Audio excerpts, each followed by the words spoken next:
For expert advice, incredible selection, and the best deals on gear for photo, video, lighting, and more, you go to B&H. B&H is PetaPixel's new gear partner. And for even greater savings at B&H, we recommend the B&H Payboo Credit Card, which lets you save the tax. You pay the tax, and B&H pays you back instantly. Save the tax on eligible purchases shipped to eligible states. Or you can pay over time with our 6 and 12-month financing on minimum purchases of $199 for 6 months and $599 for 12 months. Terms apply. Learn more at bhphoto.com/payboo. Credit card offers are subject to credit approval. Payboo Credit Card Accounts are issued by Comenity Capital Bank. Hey everybody, welcome back to the PetaPixel Podcast with, hey, Chris Nichols. Hi, how's it going, Jordan Drake? I'm in a pretty good mood today. Also, I got Jaron Schneider here. Hello. How you doing, Hi, Jaron. The way you said going, Chris, was very Canadian. Like the Canadian accent slipped out. Going? How's it going, eh? It's good. I'm also in a fantastic mood, even though Great. it's very rainy and dark here. I'm sure you guys will change that for me. We don't want our listeners and viewers guessing our nationality, so that's why we're just hurling it out there with the accents at this point. So, yeah, I think that's a good move. Chris is immediately noticeable as Canadian. I could do this all day if you want me to. If you want me to just talk like this the whole podcast, eh? No Let's see if you problem. can get through it. Yeah, that's my I don't challenge want for to. you. I don't want him to. Guys, this Honestly, is an to do a episode- Canadian accent requires a lot of expletives. I don't think we want that on the podcast. Yeah. Sorry, Very Jordan. well. Go ahead. That's why no school children have Canadian accents. That's true. This is an episode I've been looking forward to for a very long time. We are doing a camera draft, just like fantasy football. We are picking our team of some of the greatest cameras ever produced. We got some great guests. David Imel is here, Jeremy Gray, so you can stay tuned for that a little later in the episode. But, you know, there was some news happening that we feel like we have to talk about. So we're going to do that a little bit first. But I always like to kick this off with a question, gang. And since we're talking, you know, in the style of like fantasy sports and things like that, I want to know, what is your most definitive sports memory, whether as a player or a spectator in your entire life? Oh, The defining one. Jaron's probably going to have a good one. So, I played a lot of sports. I like sports quite a bit. I played a lot of basketball. I did track and field, soccer, and football. And That's why his legs look like that. They look like what? Oh, they're thick They're boys. very powerful. Tree Yeah, trunks. Exactly. Yeah. A lot of leverage there. Thank you. I guess. I think.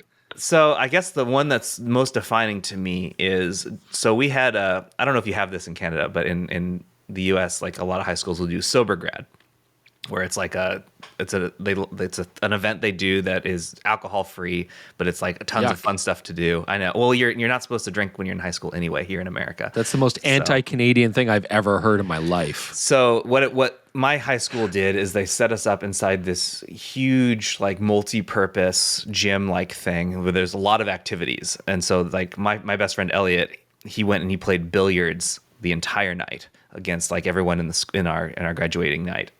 But I went over, they had like a really nice basketball court. And so I played basketball all night. And the what defines this for me is that Elliot didn't lose the whole night. He was just absolutely running the table in billiards.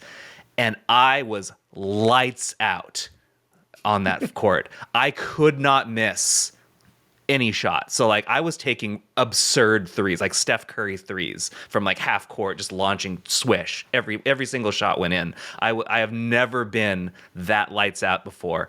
And some of the guys, I didn't play varsity basketball. I didn't make the team. I played against a lot of the varsity basketball players, and they were just like throwing their hands up, like we cannot stop this guy. He cannot miss. And that's so like it was hugely defining because that's the best I have ever played in my life. Would and you it was say just like as perfect? You peaked as a human in that moment? Was that the greatest? Not as an athlete at anything. Is that as good as it ever got for Here's you? what's crazy about it is none of us were dressed to play sports. I was like wearing like straight up pants and like a button up, and like just I was sweating like my pants were like stuck to my legs because I was sweating because I was playing so much. It was just hours and hours of basketball, and man, that was fun. I've never been that good at a sport ever. So Jordan, what about you? So I'm not a big sports guy, you may know, but recently Canada got baseball crazy for some weird reason over the last few weeks. And it got me thinking, like I told my kid, like, oh yeah, I've actually been to a Major League Baseball game. And it made me like do a double take. Like, why the hell would I be at a Major League Baseball game? When I was in grade 9, we did an Eastern Canada trip and we went to see the Montreal Expos play. Oh. And I was when they were a young, thing. did not care about baseball, but I liked swag. So I went, got a bunch of merch. And as I'm walking out, a guy in a suit runs out. He's like, "You look like you're a big Expos fan. Here, take these."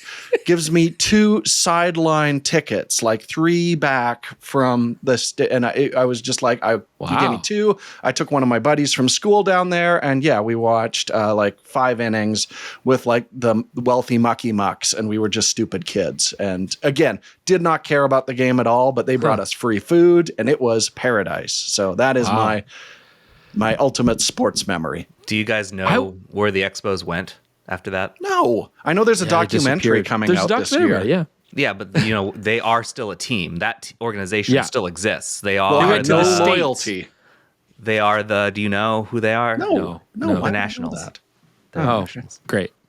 I'm not big into sports either. Never was as a kid. But I did get to see a Yankees Mets game. That was cool when I was a kid. Some football games. Shooting sideline at NFL was pretty neat. That'd be high up there with Sony. But cool. all my fly fishing memories are the greatest of ever, and it is a sport. I'll allow it. It's a I'll sport. allow it. They say NASCAR is a is a sport. sport. I'll allow it. Yeah, it is a sport. And so I've got some great memories, like billiards is catching a sport. 48-pound lake trout on the fly rod, and like our trip to Alaska was amazing. It really gives you amazing experiences. But there was also the time I got high on mushrooms, and then I jumped in the air, did the splits, threw a CD behind me, between my legs, and it flew across the room and landed on the top of an exposed candle holder, like right on the little pin. That was pretty incredible. I mean, But did you mean to do that? Yeah, of course. Yeah, of course. Was it athletic or an accident? Is what I mean, there might have been some. It was amazing. It was my crowning achievement. Don't take it away from me. What about when you were like being a motorcycle or a bicycle and you went off a giant ramp and landed on in front of Chelsea Northrop and I fell and I winded myself? No, that's not high up on the list. No. That might be my lowest point. Oh man! All right, let's get started.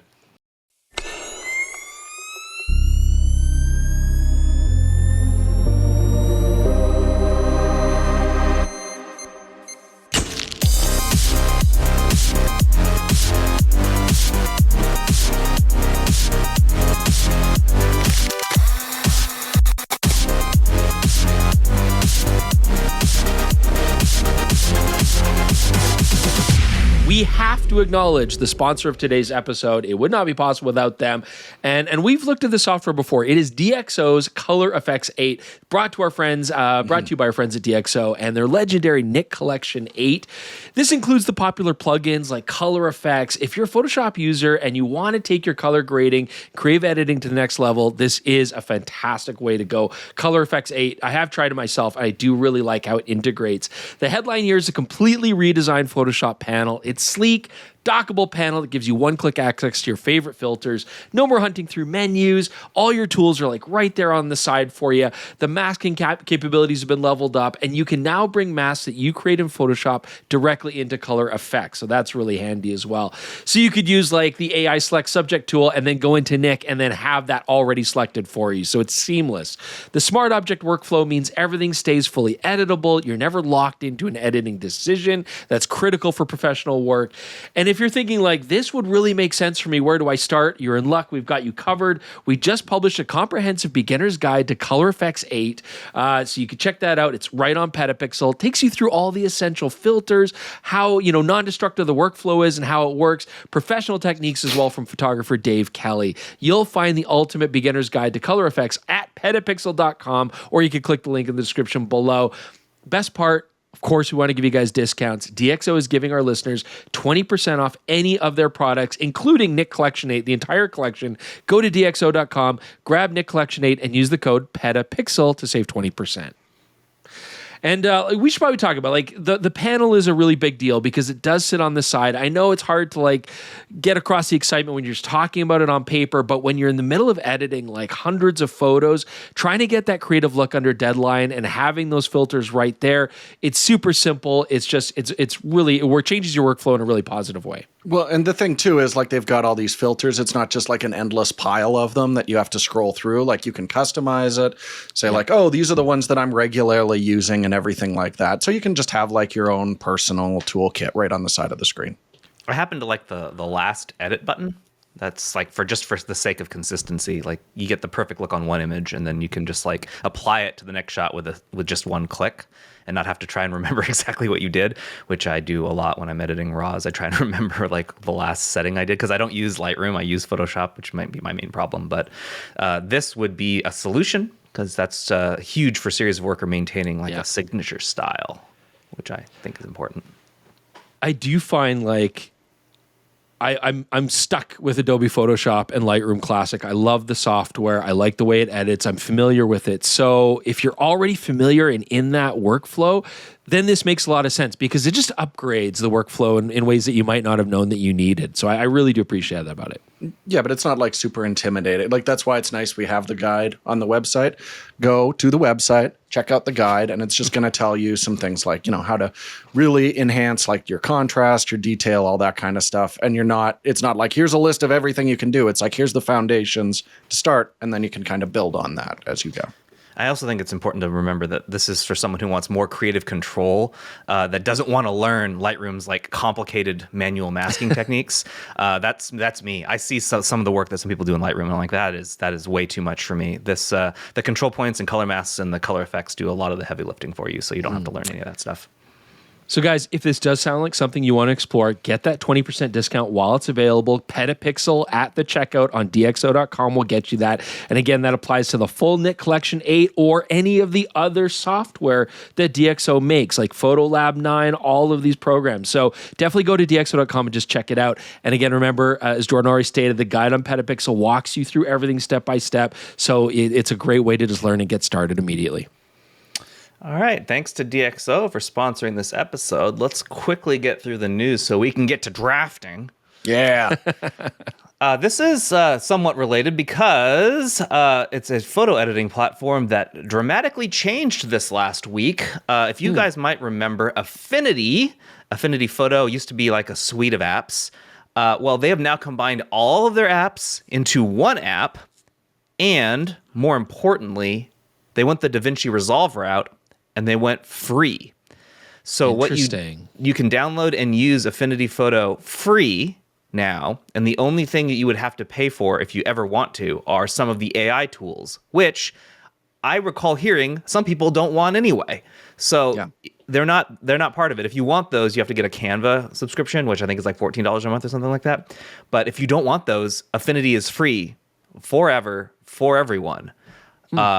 I personally think I wrote an op-ed about this, that this is brilliant. Yep. This is the way you win against an entrenched behemoth like Adobe. Go do what Resolve did, because Resolve already showed that it's successful. You can do this. You can dramatically improve how many people use your software by just making it good and free. Yeah, I think it's incredibly smart. And I do wonder if we're going to see a lot more of the tools down the road be paid version only. But I think if they follow the DaVinci model, where it is still like almost a decade after they made that decision, it's really use cases where you need the full paid version of it on Resolve. So hopefully they see that as kind of the standard for this, where you've got your power users with the paid stuff and the majority without, and they can absolutely take a big chunk out of Adobe if they promote this properly and if everything works well. I think it's smart. A lot of us use Adobe products and we don't necessarily love all of their business practices. But, as a segue into where we're going with this, Adobe still does make some really powerful software. And I mean, Lightroom is something I use all the time. And what we do, I think, have to give Adobe credit for is not only is Lightroom a really powerful tool, but also the way that they're using AI, I think, is pretty interesting because, with a lot of AI tools doing crazy stuff, generative stuff, Lightroom is really using AI the way I feel it's really useful as a photographer, where it's helping me make my like life easier. So they've updated Lightroom Classic with 6 new features. I just saw this on my screen when I updated it, and you're getting a lot of cool stuff like AI assisted culling. It'll go through and look for, are the eyes closed? You know, is this maybe slightly blurry or out of focus? Automatically get rid of that. That would actually save me legitimate time. Auto stacking is great. Dust removal is huge. It can see where dust is on your sensor. Like, this is made for me because Your like, sensors I always are dusty. all the time, right? And as much as I try to clean them, like, it still gets in there. And if you have 300 photos, wouldn't it be nice if it just did it for you? So yeah, the ability to zoom while cropping, like all sorts of cool stuff, as well as the stuff they already have, like generative removal, which I use all the time, right? It does work really well. It's seamless. So this is how AI should be used. It's supposed to be making life easier, and I feel like it doesn't do it in weird, unrealistic ways. It's really just in the background. So I can't fault them for that. You agree with the op-ed that I wrote. So we published the news that Lightroom did add like 8 features. Now, that is a little inflated. 3 of those are like, we have new lens profiles and new camera profiles, and we fixed some bugs. But like, there are legitimately new things in here, and all of them felt like tools that would actually be useful, as opposed to how focused Adobe and a lot of companies actually have been on like the generative stuff for the last couple of years, which is not that useful. Like Adobe, I think it was earlier this year, announced like the generative video that competes with Sora. And it was awful. Like, that's a waste of time. But actually using AI to give us stuff that makes a difference, like you mentioned, the culling, that's super helpful if it works really well. I've seen some comments on PetaPixel that it's like hit and miss. But it needs refining. But I like that they're putting the effort there. And I also wanted to give credit to Adobe in Photoshop. The selection and the addition of the simple remove button in the generative like selection panel, instead of having to use generative fill and describe how you wanted something removed, they just streamlined it and added the button. Yeah. They've made some very good choices in the last couple of months that are worth praise, despite the fact that I know that a lot of people don't like Adobe. Anything to add, Jordan? Nope. Yeah, you were just nodding and scratching your chin like you had the thoughts were all good. Good thoughts. Yep. No, it's smart stuff for sure. Sony announced earlier this week that they have put content authenticity on video. They are the first camera company to do it. Jordan, you just yelled huge, so you take this one. Yeah, I just think this is something that we've been waiting for in some capacity. And it's funny, there hasn't been much talk about, like with the earlier content authenticity, we heard this is coming, this is something we're working on, all that kind of stuff. And there was kind of a sidebar like this could come to video potentially, theoretically, but to suddenly have it announced simultaneously with like, hey, there's firmware you can get on some of the FX cameras like right now is a pretty big deal.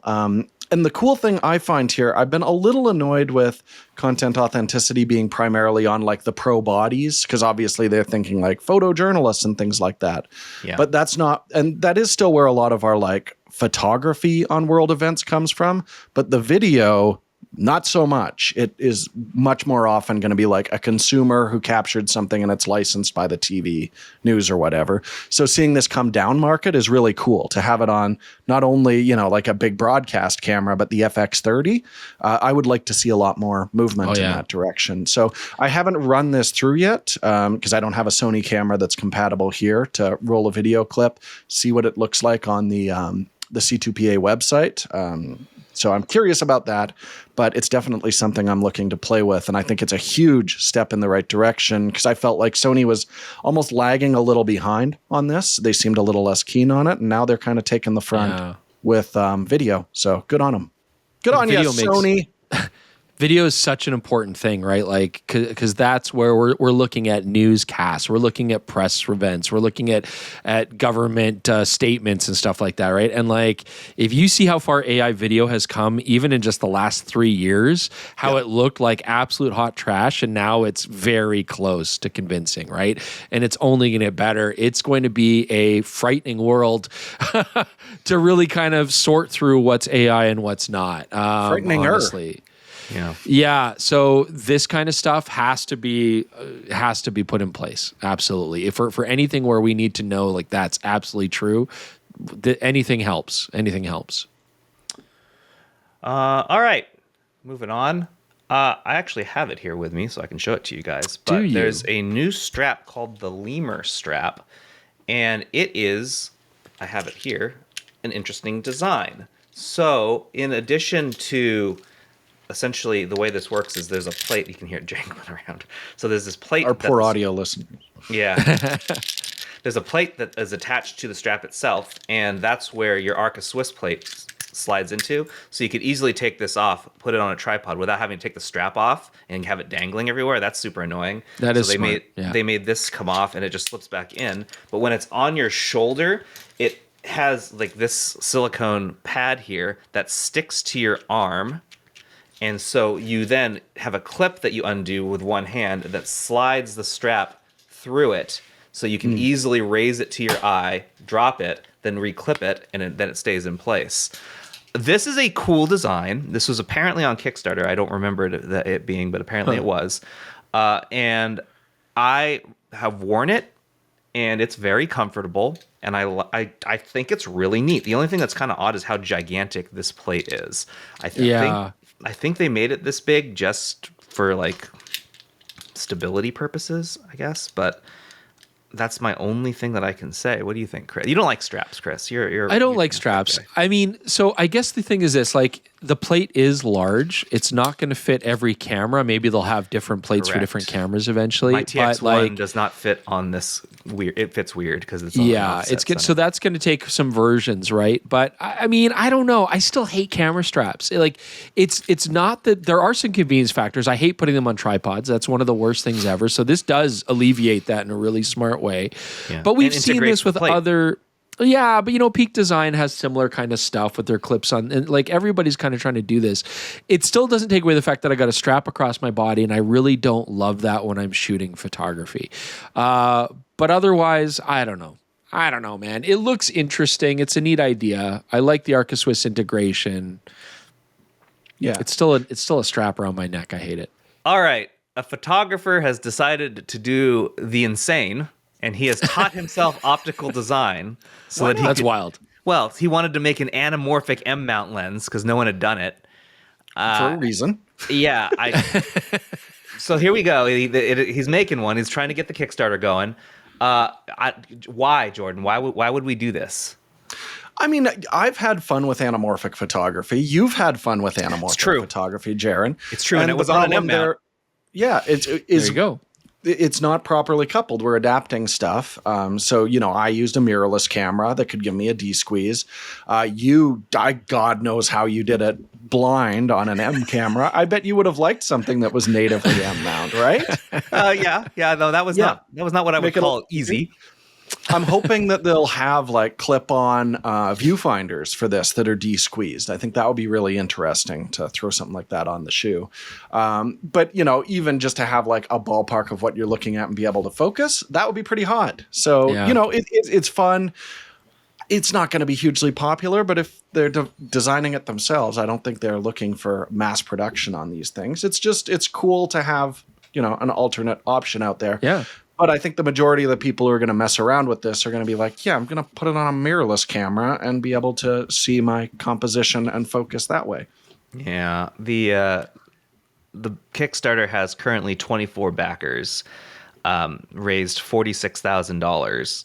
Their goal is to raise $98,000. They've got a little more than 2 weeks left. It's niche. Yeah, I don't know if I'm going to be jumping on backing that. But. Yeah, but good luck to him. I mean, I like the lofty goal. Oh, sorry. Go ahead, Chris. No. I mean, it's just I think the more interesting story here for me is just that like Oisin decided I want to make my own lenses. I think every photographer kind of dreams about that. Like, wouldn't it be cool if you could like just build this or imagine it? And he's like, well, maybe I'll try and do it. So I can certainly respect the passion for sure. And this is not his first project. So, I mean, I don't doubt that he can do it. I just don't know that the interest is there. I would love to have one because I like shooting that the ultra wide format, as Chris has become, and Jordan have watched me make a lot of art that's ultra wide. I'm into it. Maybe I'll hire this dude to make me my slow 135 that I want. There that you no go. one's ever gonna make. Yeah, There you go. Last major news story is Moment this week launched a new line of ultralight camera bags, and they're bringing back the photo vest. Hell yeah! So the vest aside, not my favorite look, I have it here in the background. I got the new backpack, and from the outside, it's a backpack. But there's some innovative design elements to this that I thought were worth calling out because I haven't seen anyone do this before. So in here, there's these dividers are actually doors. So like if I go in here, I can actually fold this door down, and it like, if you pull the dividers out, and it flattens fully on the inside, so it then becomes one empty bag. And then if you wanted to turn it back into a camera cube, you pull back the door and seal it down, and it creates the separation on the inside. I've never seen like a transforming cube like that that's integrated into the actual chassis of the bag before. And this thing is like really light, and it's comfortable. It's just not very big, and it's oddly shaped. So like you can see it here. It kind of weirdly funnels down here.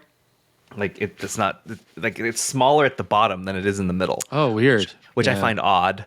I kind of wish it was a complete rectangle, and you could definitely see it on this here. How that so It's so tough to figure out like what bags are going to be popular, what's going to gel with the community. You got to really try them out, and then even when you do, it's such a like personal choice, whether it's comfortable or not. It's kind of neat that the backpack has front storage on the straps. I like that. Yeah, these are neat. These are very stretchy. Yeah, like substantial front storage. Yeah. The vest, I mean, they're trying to make it look cool, and it does not look cool. It's just not possible. No, it's not possible. And I personally don't like that. But I think the sling bags are a popular design right now. A lot of people are making trendy slings. They are popular. Yeah, they got like 1.5 liters. They got a 4 liter. They got a 7 liter. So they got different sizes. And that makes a lot of sense for people with small mirrorless cameras or point and shoots that want to go out for the day. So, I mean, again, there's so much stuff out there to try. Moment is always well priced. So I do like that. And if they're well built, I mean, it might be an option to check out. I like this. I'm currently holding up the larger sized, small bag. It's not a fanny pack. It's much too big to be a fanny pack, but it also has like stuff on the strap, more carry space here. What I will say, this is fine. A lot of the design elements here are fine, but when you upsize it to the backpack, a lot of these zippers and straps feel kind of small and chintzy. So I don't love the quality of this. It just feels really small, and like I feel like I'm going to break this zipper after doing it enough times. That's really my main complaint, other than the fact that there's no rear access, and rear access prevents me from having to lay this on the ground, and then that now has dirt on it, and I put that dirt on my back. Right. That's the only way to really to get inside of this thing. That's why I've preferred back doors as opposed to front doors.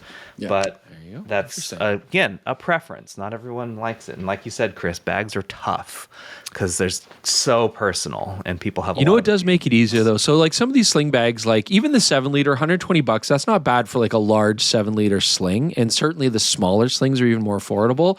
If you were to go and get a PetaPixel.com membership right now, $3 a month, $30 a year, all the benefits that come with that, like being able to download photos from all our review gear and stuff, and the discounts we give you on KH.com and on our merch store, we also give you money straight back on the Moment store, which would then apply to all this stuff. $15, right? So that's like half your yearly membership right there. So it makes it super affordable. If you're going to look at these, and actually Moment do make some really cool like filters. I really like their filter case. There's a lot of cool accessories on there. So I'm just saying I would consider that.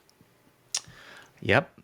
I have nothing to add to that. before we go into the main story, which is the fantasy camera draft, I will say we're going to do the feel-good story of the week now, and we're going to end with the draft. So the last story of the week, the feel-good story of the week, I don't know, maybe it's the feel insane story of the week. We did a story because Porsche published that they have made a car designed for car photography, and there's a frunk where you strap yourself into it and hold on for dear life as they drive this thing on a track, and you lean out of the front of this car behind another car. You know I'm not getting in this thing. But boy, these pictures look cool. Chris, can I sign you up to get in there? Dude, I mean, it looks like a ton of fun. I certainly hope they've reinforced the front. It looks like they have in case there was a crash, because you would be the crumple zone in that case. It doesn't even matter. If there's a crash, I don't care that you're strapped into this thing. I think would rather be thrown clear, because you are taking... But yeah, you know what, though? 17 pieces immediately. It lets you get really low to the ground. Certainly if you're using something like gimbals and things like that, handheld gimbals, it could be really, really cool for that kind of work. There's also stuff in the back. What? Yeah. I don't know, so in the back, they've got like a giant roll cage frame. You could, feasibly stand up on that, mount things to that. I mean, it looks cool. It's a Porsche 718 Boxster S turned into this thing. It'll be fast enough to keep up. I mean, I don't know. It looks ridiculous. Like, it looks insane. It looks like that picture, an April Fool's joke. The header image, when Jeremy sent that to me when he was writing the story, like no context, I'm like, what in the AI nonsense is this? Because it looked fake to me. And I was happy to learn that it was indeed real. So this made me smile and also go, no, I'm not doing that. But would I love to go for a ride in it? 100%. Yeah? Would you both get in here? If you were to review it, could I drive? And you have to take photos. I don't trust Jordan to drive a and Porsche throw you clear while I'm in the front. Occasionally. No. He would take that chance to crush me and call it an accident. No way. No. I've had so many other opportunities, and I would never hurt you, baby. No. All right. Well, that's the feel good story of the week. All of the stories, as usual, are linked in the description below. And as Chris mentioned, you can read all of these ad-free if you get a PetaPixel membership. We'd love to get your direct support. It would be really helpful. If only just a small percentage of our total subscribers and reader base and people who enjoy the Chris's and Jordan's content got one of those, we would not need nearly the advertisers that we have. We could really be subsisting entirely on your support. So we really hope you think about that. Just $3 a month or $30 a year. And you can get some cool moment stuff. Yeah, and you can save money at KEH, and you can get our sample galleries and also the no ads. That's also cool too. And with this draft you're about to hear is going to require a lot of Jaron making charts. So you want to subsidize him while he's making these charts for your enjoyment later on. Yeah, so help him out, gang. Great. I mean, they got cases for your iPhone. You can put filters on there. There's mobile lenses. They sell Fujifilm cameras. Now. They got straps. They've got actually really cool filters. And again, the filter case I still use to this day. I love it. It's one of the best I've ever used. Such good stuff. All right. And with that, we're going to welcome Jeremy and David onto the pod, and we're going to draft our teams. Let's get to it. It is that time. It is the 2025 camera draft. And I have been looking forward to doing this for a long time. And we've got a great group of people here because the usual trio is joined by, who's that? Jeremy Gray, our technical and reviews editor. I should have checked before.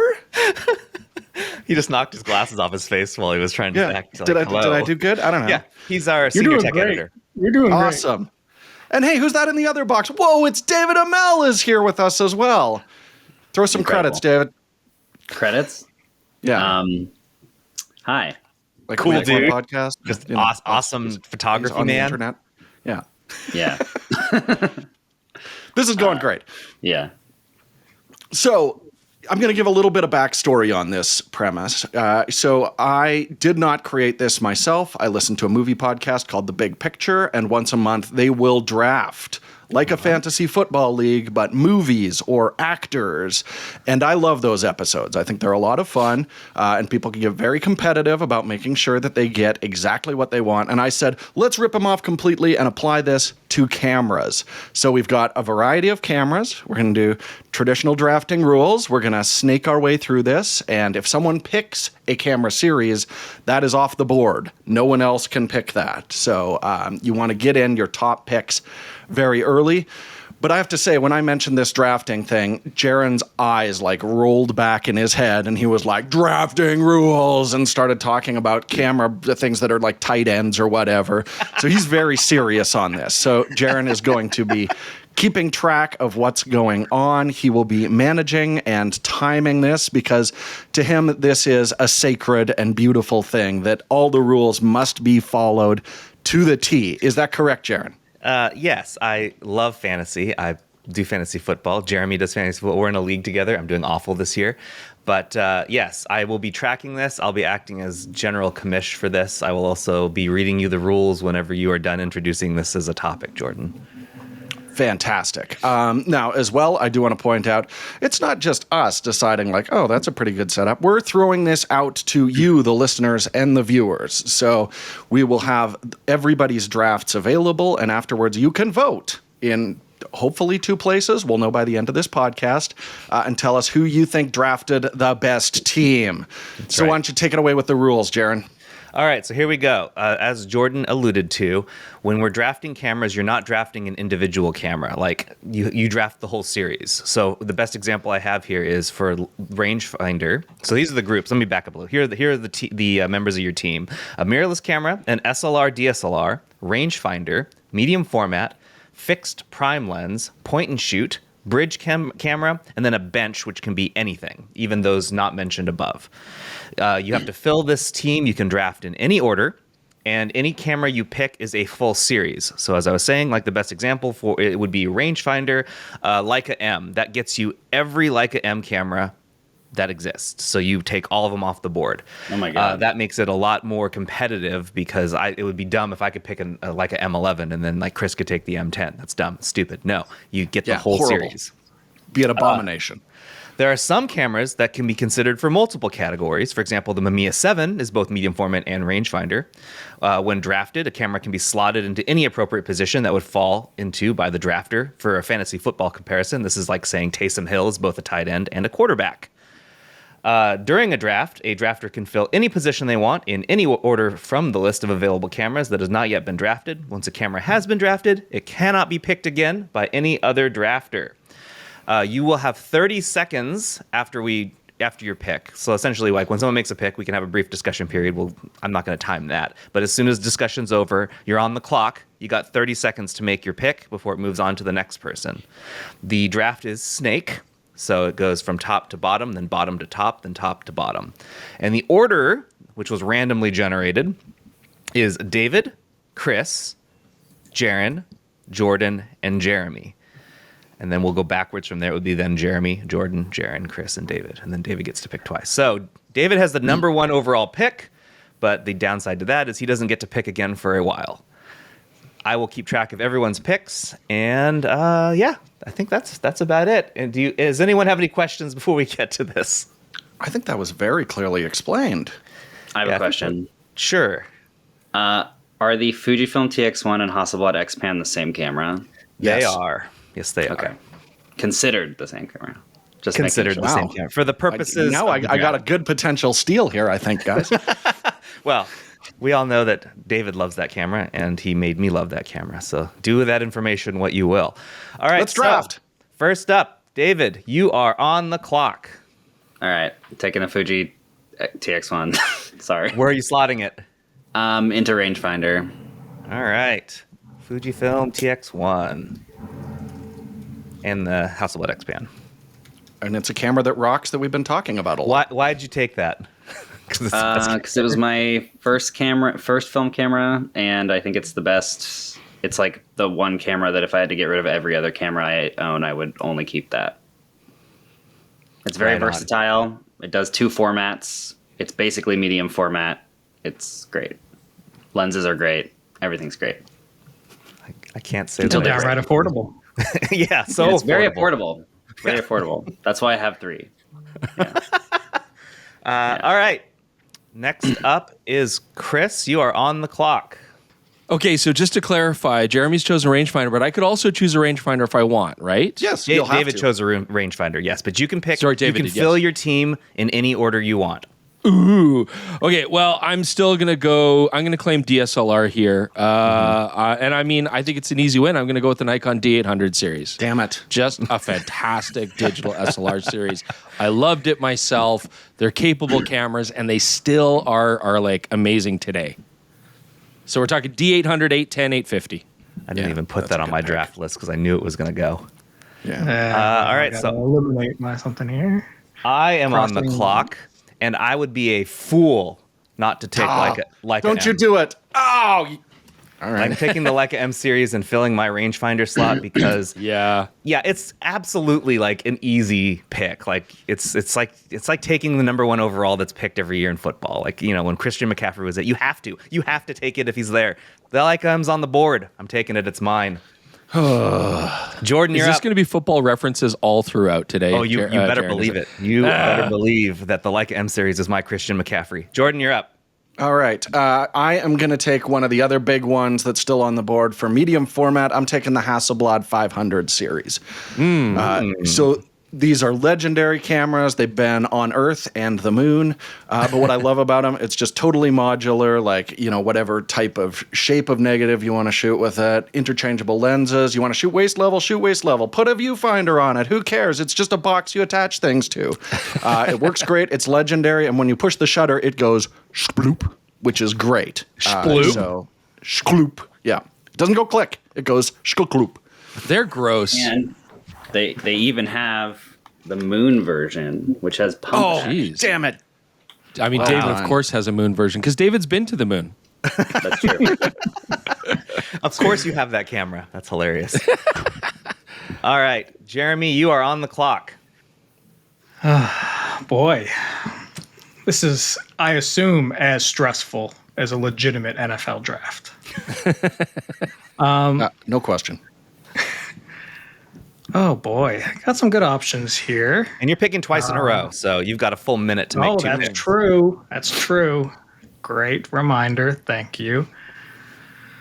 I think I will go for the fixed prime lens category. I will Oh, take wow. the X100, the Fujifilm X100 series. You'd be off crazy the not board. to. That was that. I think that was probably number 1 for many of us. Yeah, that it was number 1 on my board. I mean, what an impact it has had, of course. What a I don't gross I don't camera like it it is, as much too. as you do, Jaron. I think you like it more than any of us, perhaps. I don't know. Jordan's But right up there's- there. I really There's like no- that. I mean, that camera in some ways saved Fujifilm. Like the Yeah. general design ethos of that is just, it's still ongoing today. Yeah. And at the time, It they is- thought it it would is. just be a weirdo camera. It's the band Blur of cameras. Absolutely. Super influential. Still, right. you know, I only like 2 or 3 songs max. The band Blur. Okay. All right. What an incredible metaphor. I appreciate that. Thank That I you. don't agree with. What are you talking about? Influential. Super influential. All right, Jeremy, who's your second pick? And now we're going back through the snake. Okay. I think I'm a little biased here, but I'm going to go for the SLR DSLR category, and I'm going to take the Nikon D single digit series. So the high so end, the high one, the D1 D1 through 5, right? Or 6? D1. Oh, there was a 6. Yeah. Everyone else forgot, but there was a D6. My first full frame camera was a D3, which is ridiculous. I saved up for so long, and I loved that camera so much. I think it was maybe Nikon's most important digital camera at that time. So yeah, I'm happy to have that on my team. That was on my board, but it was not my top pick on that section. Well, you're not as biased as me. That's the problem. All right, Jordan, you are on the clock. I may regret this, but I'm going to also jump on the fixed lens series, and I'm taking the Leica Qs off the board. Q1, Q2, Q3. Yeah, in great all camera. varieties. Love these cameras. Whenever they come through, I mean, it's not a lot of video functionality, so I don't get much time with them. But I always try to steal it just to enjoy it for a day or two. Yeah. And I love these. If there was one camera that I would get just for photography, just for fun, it would be a Leica Q. Fantastic pick. That's a great pick. All right, I'm on the clock. And I'm going to go SLR, DSLR as well. And I'm taking the Canon 1D series. Yeah. Okay. Yeah. Yeah. No tears I shed think over here. I love the Canon 1D series. I actually use the 1DX Mark II and 3 both for III was very video popular. specifically. Yeah, it was Canon first put all of the good video features in that camera for some reason, like at the end of the DSLR era. So I was using that like as my main camera for a while. So I like them. Chris? Alrighty. I'm going to go into bridge camera territory. And I would say the undisputed best bridge camera of all time is going to be the Sony RX10 series of bridge cameras. I mean, they do stills, they do video, they've got nice zoom ranges without going ridiculous big sensors. They look nice, which is something that bridge cameras never do. They're hideous cameras. And yet the Sony RX10 has some sleekness and some sexiness, so that is my pick. Best bridge I was camera. just at the Portland Japanese Garden for the last nice day before rain destroys all the fall, and there was a man his name's Joe, former New York Times photographer, out there with an RX10, zooming straight in from a distance on leaves with like dew on them. Oh, he was getting bangers. The lenses in those cameras are actually hot. They're sexy, sexy lenses. Yeah. Great travel cam. All right, David, you've got 2 picks in a row. All right, I'm gonna go medium format, and I'm gonna go Mamiya 7. God, that was my number 1. Well, you should have chose it first. Said you went 1DX. What are you doing? I know. I don't know if anyone else would have chosen that. I could have just waited. And then I'm gonna go man. fixed prime lens after that, and I'm gonna go Ricoh GR series. Very good choice. Love it.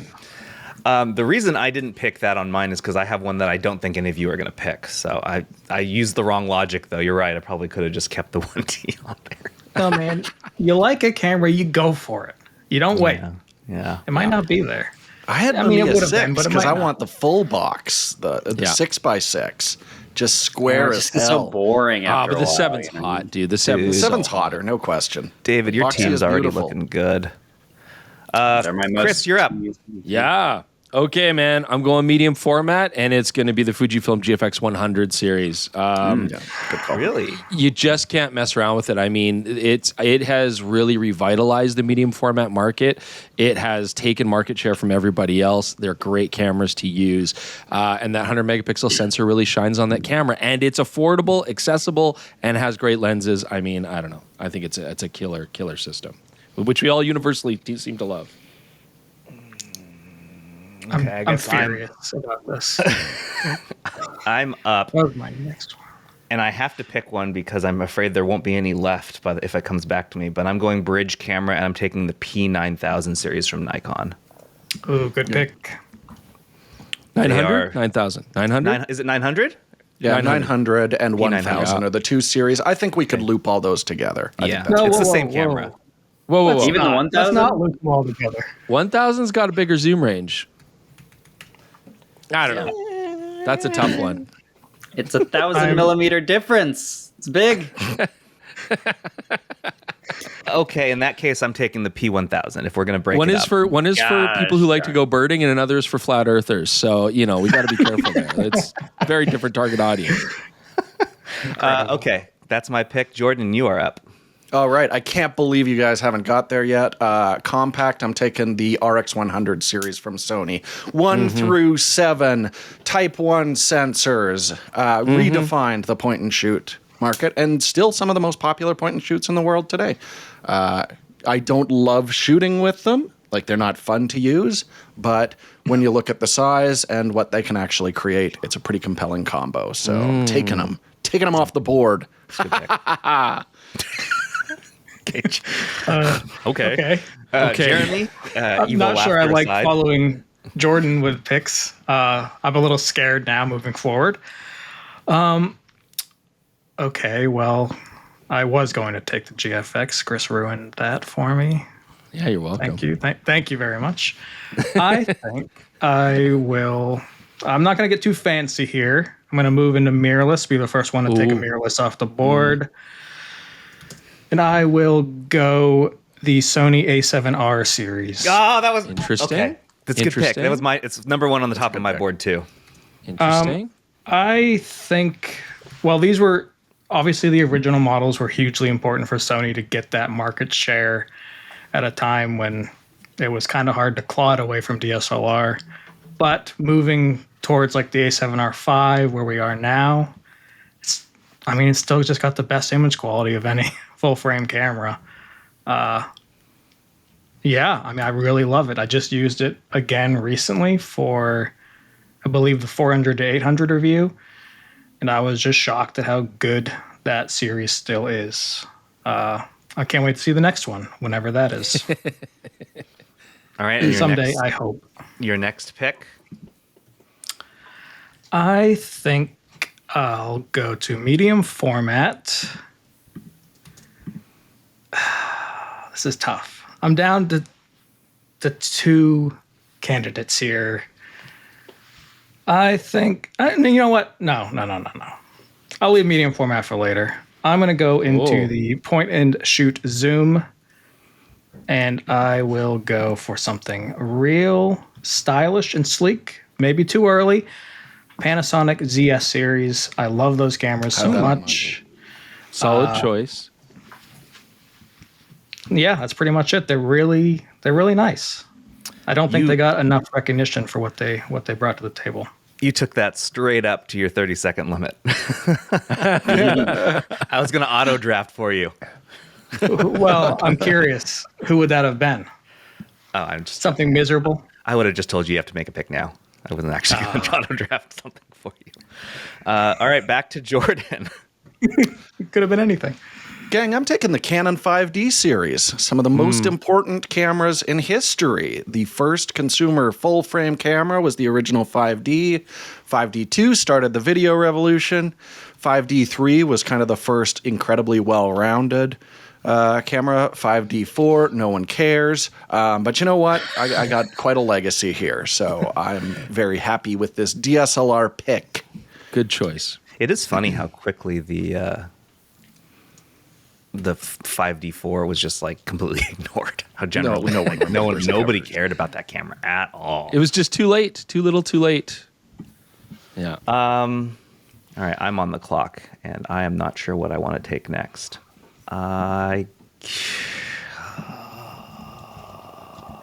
There's so many medium format that I'd be happy with, so I'm going to go mirrorless.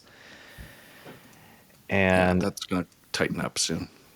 I'm going to take I'm going to look like a homer here, but I'm going to take the Canon R5 series.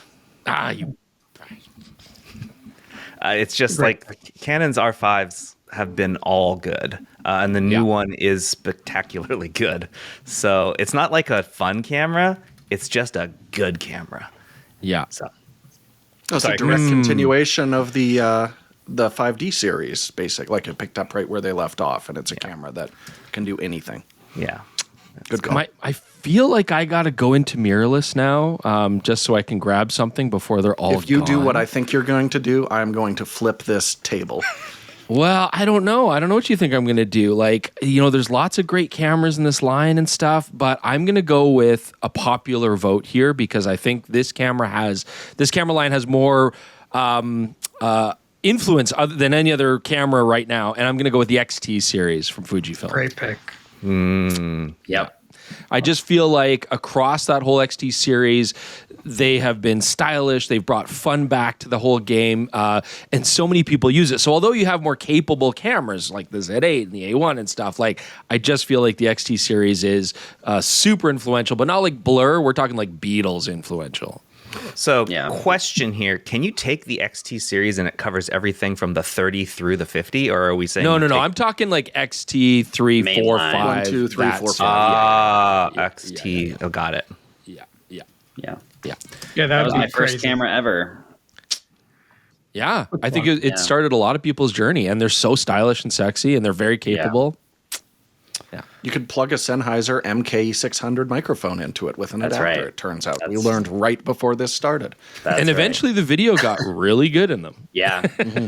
They pushed a firmware update a year after it released, the XT2 release, that allowed 4K. Like, Yeah. it didn't have 4K before, and a year later they're like, yeah, you can have it now. Here you go. All right, David, you're up with 2 in a row. All right. Mirrorless, I'm going to go X Pro.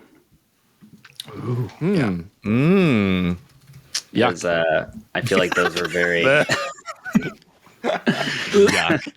Even Where more do you sit on the stylish. 3? Just vomiting. Where's what on the 3? Oh. Are where do I you a sit on 3 it? head? I would be more if they didn't break like 50% of the time, but yeah.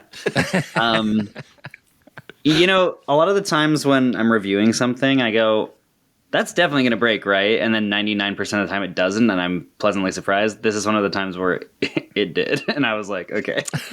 So, how many have you owned? X Pro? I've 3s? never even owned one. Oh. I've just wanted one, but I also like don't really shoot digital anymore unless it's for work, and I have medium format for that. So, but I just think that they're really stylish. They're always innovative in some kind of way.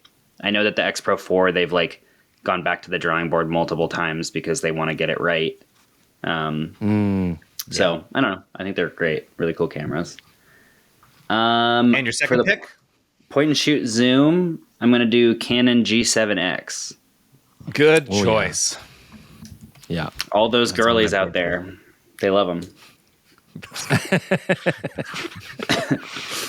You are amassing the coolest team. Yeah, your team looks Very- great. He's voting with his heart a lot. Yeah. That's right. Yeah. Yeah. Chris, you're up.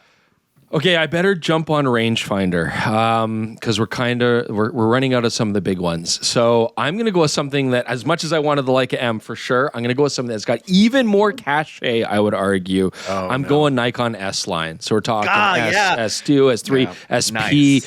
I mean, these are beautifully made cameras. They're incredibly rare. They hold tons of value, and they just give you a really cool alternative to the whole Leica M game. And as much as the M's went into digital, and I love them, the Nikon S are just S for sexy for sure. Well, I'm going to follow you up with another sexy Nikon camera, and it's going in my fixed prime lens enthusiast, and I'm going with the 35 Ti. You bastard. The calculator? Nikon made one too. Now, it's a film point and shoot with a fixed lens. It is a fixed gauge. and it's got that They're so sweet nice. gauge. Yeah, I absolutely love that. It's silly, and I think it's a little over designed, but God, I think it's so cool looking. And Chris actually introduced me to that camera last year when we were at Nikon's Did I? headquarters. Yeah, That's and so there was cool. one that you could play with that was actually out on the table, and we could actually hold it and shoot with it. It was neat, and I really liked it. They're a so, beautiful camera, yeah. yeah. Yeah. I mean, Jordan, I arguably- got a fun pick and a smart pick. But because Jaron just said gauges, I'm going to roll with that. And I'm taking under rangefinder the Epson RD1, baby. Nice digital choice. camera. Yeah, that thing is so APS-C. cool. But very cool gauges on it. We had one for a few days to do an unsung camera, and I had a great time with it. But what I love that no one has really done on digital besides like some toy cameras is it actually did have the winder that you had to cock to take your next digital exposure on it. And just bringing back that muscle memory was a lot of fun. And I'm shocked no one's picked up on this exact same design and run with it. So I'm going Epson RD1 for rangefinder. Always a nice camera. It was great. Yeah. Just so obscure, though. It's But, a crowd. Again, this is probably a dumb move, but I'm going with my They were heart super for one. fun. Why, All Jeremy? 6 Were you super fun. megapixels, baby. Jeremy was All about 6 to pick it. megapixels. I was I bet. absolutely about to pick it. 100% I was picking that right now. So you did good, Jordan. You stole it from him. So you're up, Jeremy. What are you taking? Well, before I pick, I think, Jaron, you also get the 28 Ti with your pick. I think you get the Ti series of Nikon. I know. I was going to ask about that Yeah, it would be the TI series. I'd say. because the 28's a 28. better camera, but Oh, yeah. Okay, rangefinder is tough. Tougher now. I was hoping the RD was going to slip under, but I'm going to go with the Olympus 35 series of rangefinder cameras because like I the don't have XA? many other picks. Oh, like the SP. I am not familiar with that. Really nice. The XA? The XA is sick as hell.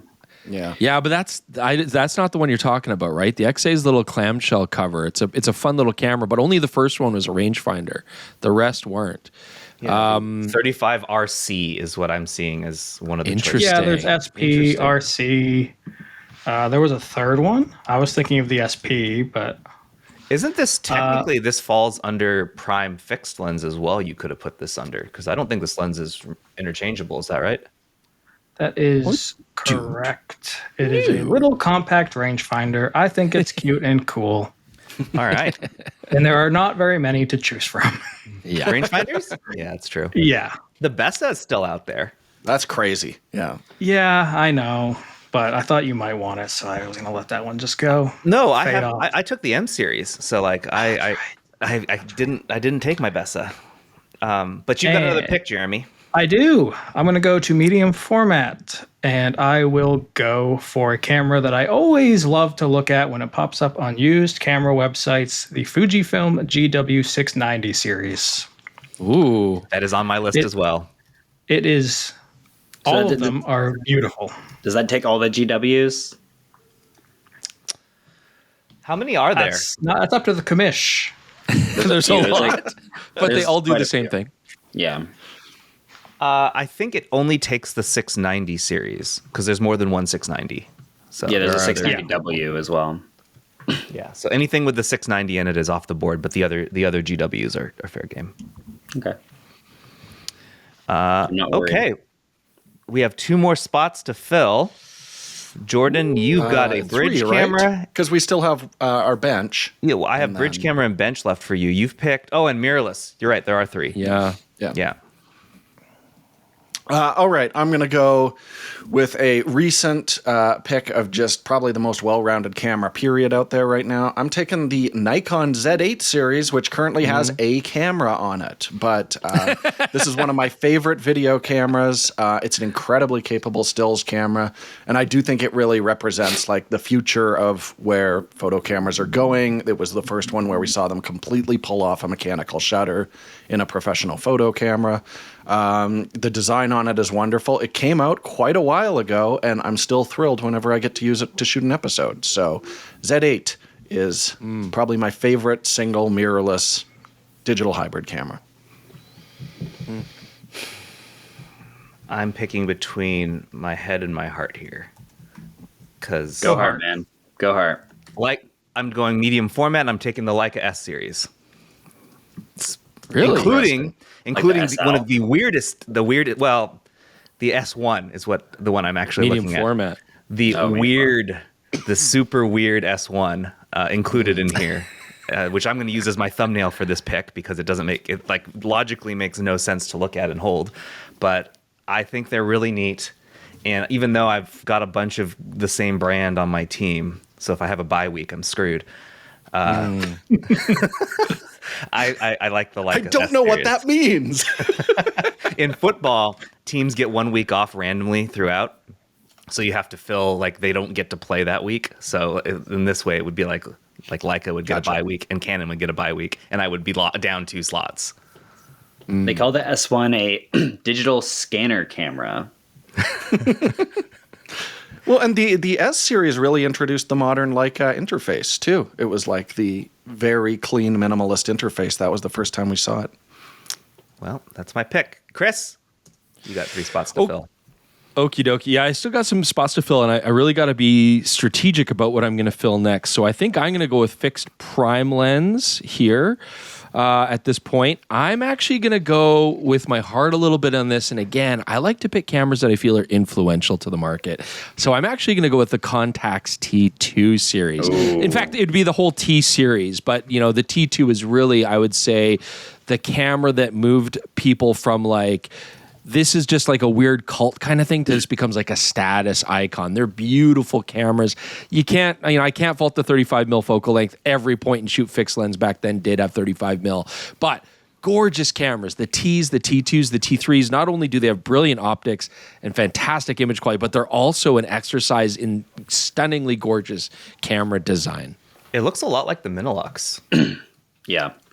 And Kim Kardashian kind of used it to blow up the film market. So, great. I'm sorry about that, but you know, it just goes to show that camera, even years later, can be so influential. All right, David, you've got 3 slots to fill, and you can fill 2 of them back to back. Cool. I'm doing SLR, and I'm doing the Nikon F series. I can't believe it took that long.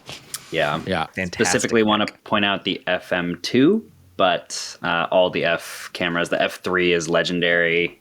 Whoa.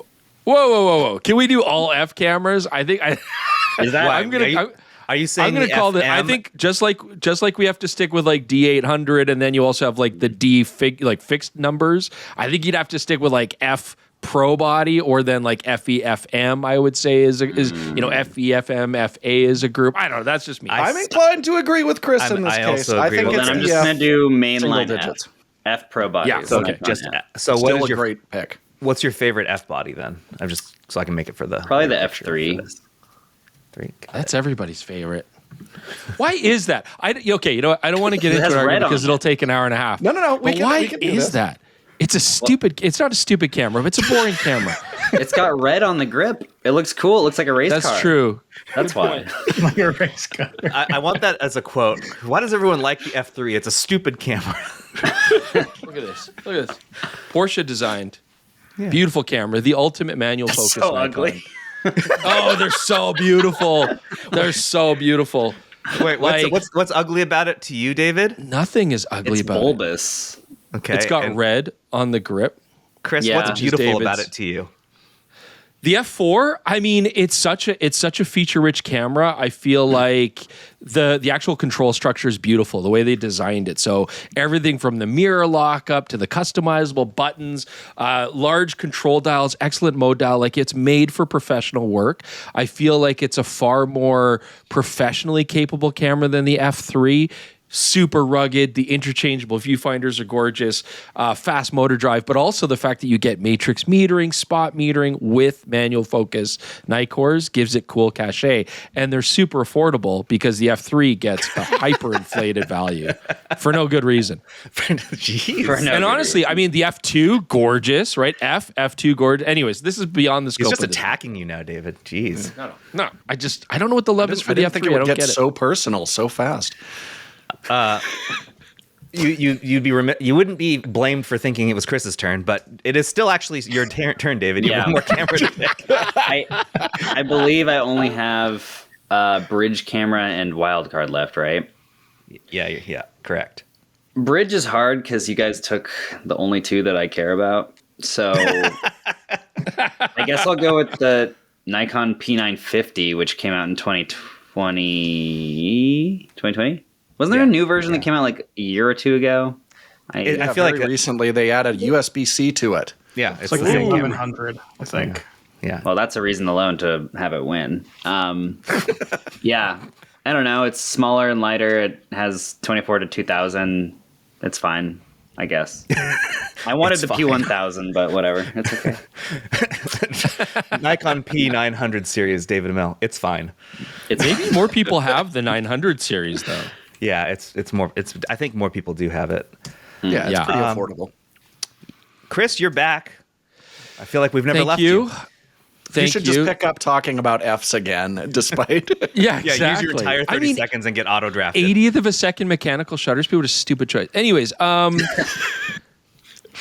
you know what? This was a tricky one to come up to this, but I want to give some love for a company that I do like a lot. You know, I was going to go Canon PowerShot G5X because I like that camera a lot, but I'm actually going to go Panasonic LX10-15 series. These are beautiful cameras, very pocketable, brilliant lens. You know, the 24-72 was super sharp, f1.4 aperture at the wide angle. So yeah, LX10, great manual controls. I remember seeing a guy in Kyoto walking around with one over his neck, and I was like, that guy is a boss. That is a hot camera. So I'm going with that camera. And do you get the deluxe as well? Yeah, I get the deluxe because it's the same camera. So you get the Leica cache, you get the Panasonic. So Leica Deluxe LX10, man, that's yeah.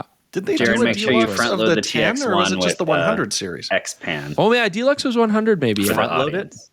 What do you mean? So they know what it is? Make sure it says X-Pan /TX1, not TX1/X-Pan. Just so the audience makes sure, knows what I'm talking about. You got it. I'll reverse the order that I currently have on here. I need for my you. points, man. I need my points. Yeah, you got a great camera. I feel like that was such a good pick. I have to pick a point and shoot, and I basically hate all these. Like, I've never liked any point and shoot ever made. I want to I ask. got some good ones still that I can't believe are still sitting there for point and shoot. Like, There's lots. Does the Olympus TG Tough qualify here, or is that a fixture? absolutely, yes. Because it doesn't have a zoom lens, so I wanted to ask. Sure, it does. It does. Yeah. Does it? It's in Okay. Yeah, Yeah. it Okay. has a zoom lens. Yeah. 24 to Then I'm 120. taking the OM, great OM series, an Olympus previously TG Tough. Yeah. Great shower camera. Excuse me? You heard You could me. take it in the shower if you want Yeah. to, with yourself or with someone else.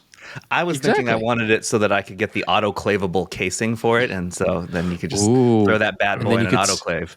Because you're a germaphobe. Just because I like the word autoclave. Jordan, you've got two left, bridge and bench. Yeah, so nobody has done the wild card bench yet. Yeah. But I feel like my list doesn't represent me as a creative, filmy kind of person. So I'm taking the Panasonic GH series as my wild card. So Nice. GH1, one of the first mirrorless cameras, all the way through. GH3, incredibly influential. GH4, first 4K camera. GH5, the very fast readout on that, gave us the first full width 4K 60. People.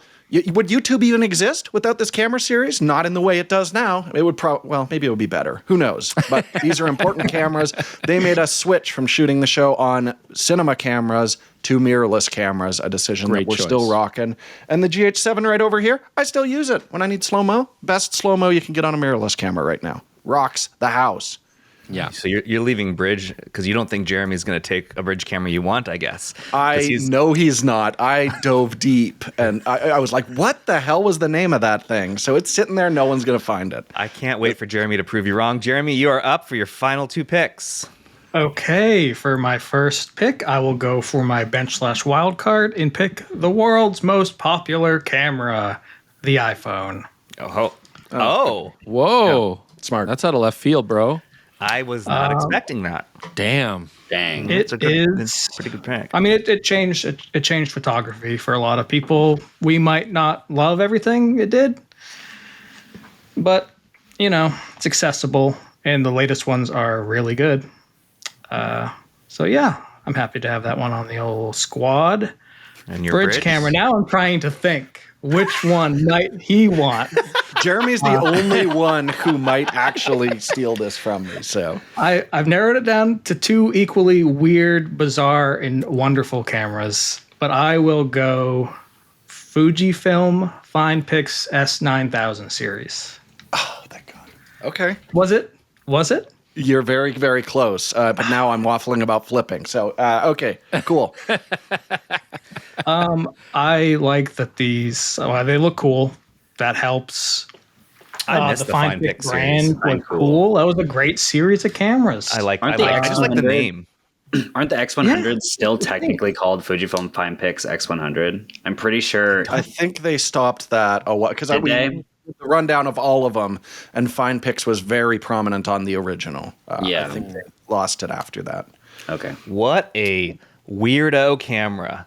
I Yeah, love it. CCD sensor, man. Love This a thing, CCD. it looks great until you turn it around and look at what you're supposed to be looking at, and it's Yeah. heinous back there. Don't worry. Yeah. You're the only one who will see it. It's about all of looking the cool buttons for are rounded. everyone. Every corner is rounded. I hate it.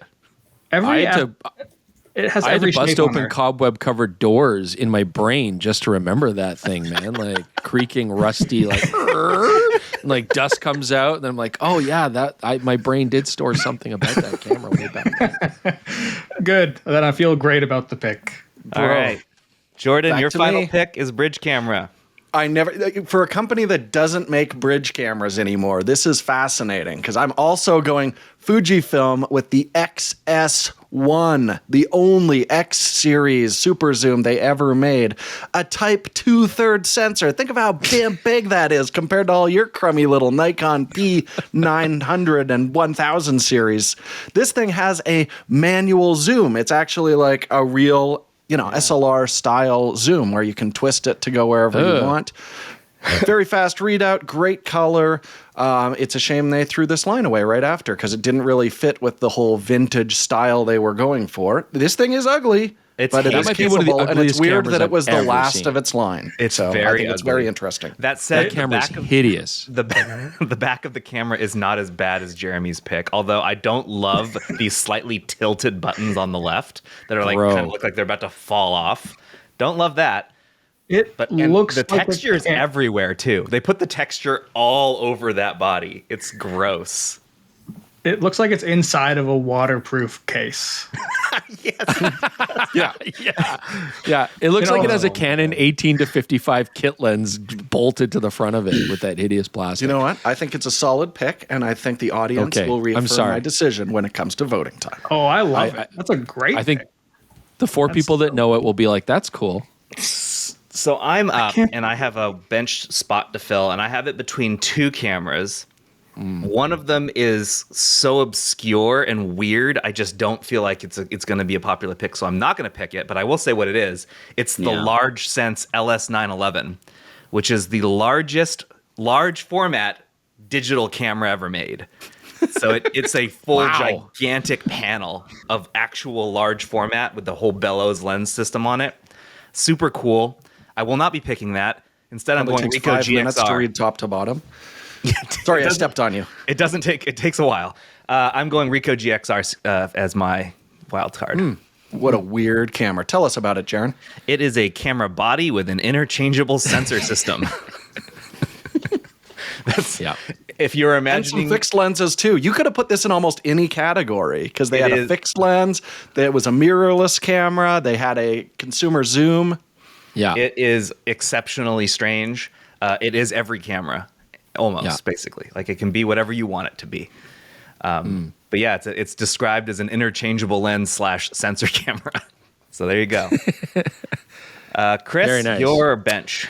This is my last one, the wild card. So I'd be a hypocrite for not choosing the Panasonic GM5 because I've stated that is the world's greatest digital camera and I love it. But I'm actually going to be a hypocrite today because I'm not What? going to choose it. Oh, you're not I'm not picking going it. to choose it. I'm going to go with my heart on this one with my first love. You never forget your first. So I am actually going to go with the Nikon FE FM culminating in the FM3A, which was a combination of the two together. I've been shooting that again here for one of our videos we're doing for Analog, my FE, which is right back there next to the gorgeous F4. And it is just such a fun experience. Chunky I F4. think they're gorgeous. They're classy. They're functional. I never should have sold my FM3A. That was one of my greatest regrets. That was horrible. But just like, to me, that's like one of the pinnacles of camera design and functionality and use. They're compact. You got great lenses. Anyways, I digress. Good pick. All right, Dave, you're up. Last one. Close it Yeah, out. I'm on. I want to. Okay, my heart says Mamiya 645 AFD because it had a swappable digital / film back. So you could either use the digital back or the film back. And the digital back at the time was like that large kind of medium format that we don't have anymore. RIP. And I think that's super sick. I'm wondering if anyone's going to remember that camera. My brain says I should go with like the Pentax 6.7 series. Because those are very good and very popular. And the 105 2.4 is like one of the most legendary lenses ever made. For sure. So I'm gonna go the Pentax, I think. Oh, damn. Pentax Solid. 6.7. I really like the 645 AF from Mamiya. Their whole line was so good. Yeah, it was good. Great lenses, lightweight, compact, very good for professional use. They're still amazing. They're just kind of slow, but Yeah. But the Pentax faster than a 6.7, when 6.7. someone takes a photo, they'll call the police because it That's sounds true. like a gunshot. And that's great. that is true. Satisfying. All right. So here's your team, David. Fujifilm X Pro, Nikon F, Hasselblad X Pan, Fujifilm TX1, Mamiya 7, Ricoh GR, Canon G7X, Nikon P900 series, Pentax 6.7 series. Sorry, guys. That's a good team. I think it's pretty Interesting. obvious who's going to win this. Chris, you have the Fujifilm X-T series, the Nikon D800, the Nikon S series, the Fujifilm GFX 100 series, the Contax T, Fujifilm LX10, Sony RX10, and the Nikon FEM, FE and FM. That's pretty stacked. Panasonic. That's going to be a problem. Yeah. Panasonic LX10. Yeah. Yeah, what did I say? Fujifilm. Did I? It's funny. I'm looking at the word Panasonic here, and my brain must be thinking about something else. Yeah, Panasonic LX10. My team is the Canon R5 series, the Canon 1D series, the Leica M series, the Leica S series, the Nikon 35, the TI series, Nikon TI series, the Olympus/OM TG Tough, the P1000 from Nikon, and the Ricoh GXR. I actually don't think my team is that good. That's actually an interesting team. Yeah. It doesn't have enough variety. Again, you got like $250 Tough TG Leica M. I mean, the Leica S was a terrible choice, Jaron. I'm sorry. What a terrible choice. There's so many better medium format cameras out there. Ugh, you could have chose a Contax 645 AF. What a gorgeous camera. Anyways, it doesn't matter. Wow, he's That already 1D series is going to hurt you too. Oh, what? Do people not like the 1D? I don't know. The 1D is a great camera. You guys are mean. I'd go EOS 1 before I would go 1D, but okay. Jeez. All right, Jordan, you picked the Z8, Nikon Z8, Canon 5D series, Epson RD1, Hasselblad 500, Leica Q, Sony RX100, Fujifilm XS1, and the Panasonic GH series. This is also a fantastic Pretty team. That's Come a on. very strong team. That's a very strong really team. good. Yeah. Really good. And then Jeremy, you have Sony A7R, Nikon D1 through D6 series, Olympus 35RC, the Fujifilm GW690, the Fujifilm X100, the Panasonic ZS, and then the Fujifilm FinePix S9000 and the iPhone. Another actually great Damn. team. pretty Yeah, I interesting clearly teams, have the guys. worst team. It's not even close. Like my team is bad. Well, I but you got lose. P1000 on there. Okay, thank you. Give me one. Okay, And before you we got totally M. wrap up. You got M. Yeah, you got the M is Leica. huge. I think that's probably the single best line out there. come on. But I am curious, does everybody have one super obscure thing that was on their maybes that they didn't get to talk about? I think we should quickly do that before we jump off. I've thought about doing the Fuji GX 617, but I think like 2 people have ever owned that camera. So Yeah. I mean, the Contax 645 AF is a gorgeous medium format camera, and I think that kind of goes in line with the Contax G series rangefinder as well. I'm kind of surprised those didn't get chosen. For SLR, I was debating. I have it on here, the Canon T90 because it was so influential to their camera design, and I've always had a hard on for that camera. I'm kind of surprised nobody chose the Sony A1 for mirrorless because to me. That is, if you're thinking with your heart, one of the greatest mirrorless camera series of all time. It wasn't on my list at all.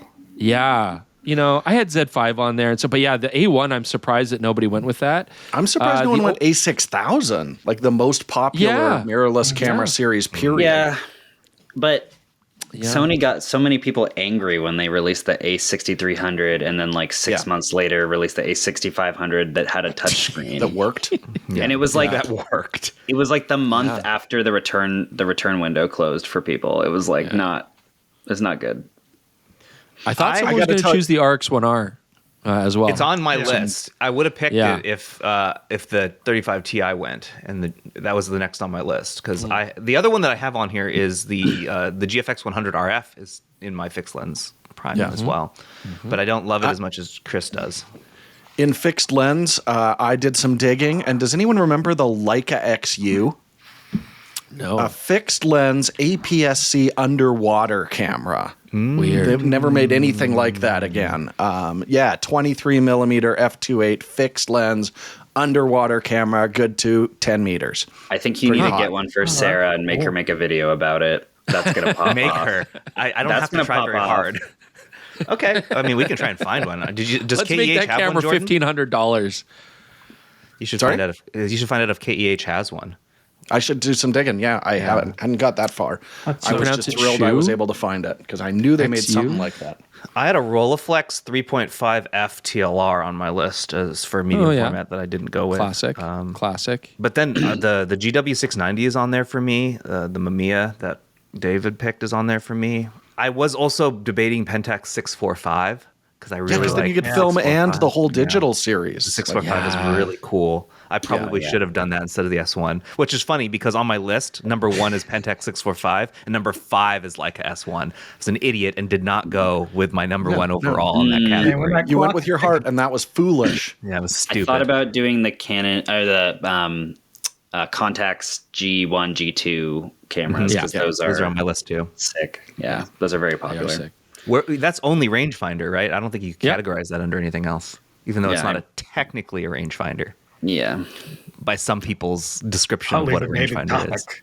Yeah. I was thinking, I had on my list for like wild card. I was talking to Jaren about this, and I was like, I'm only doing weird ones, only weird. So I thought about Polaroid just generally. Wow. Because I mean, Good wild card. so influential. I think everybody kind of still remembers the first time they saw a Polaroid develop before their eyes, and it's kind of just, it was sort of crazy to me as a kid. David's and then- pulling from his museum. And then I was thinking, you know what, the weirdest camera I could go for? Game Boy camera. Yeah. Those are awesome. And people are Hey, look at still, that.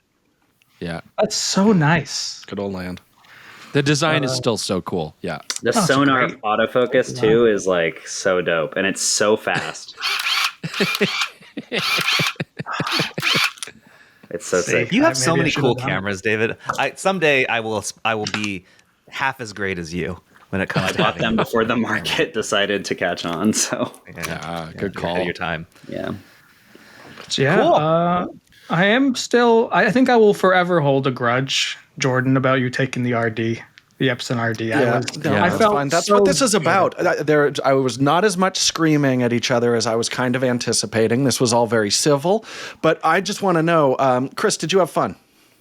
I did have fun. I felt like I was the only antagonistic one, though. What's going on? So I think we should do this again next year. And any camera that was picked this year can't be picked next year.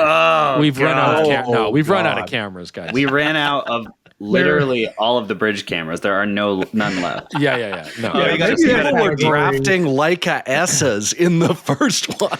You know what I think would be good? We could do a lens series. That I could see us do. Lens series would be a lot of draft fun. pick lens series. Yeah. Ooh, Yeah. that I would be down for. I already got one that I would take first overall. All right, that's it. We're gonna end the podcast here. Thanks everyone for joining us. Thanks for joining us, guys. We are off next week, but we will be back the week after that. And just so everyone keeps in mind, this is hitting into our banger podcast series. We've got grading every camera maker for the year. We've got our PetaPixel Awards, and we've got bold predictions all coming within the next month and a half. So this is my favorite time of year. David, thanks for joining us. Thanks for having me. Jeremy, thank Always good you. to have you.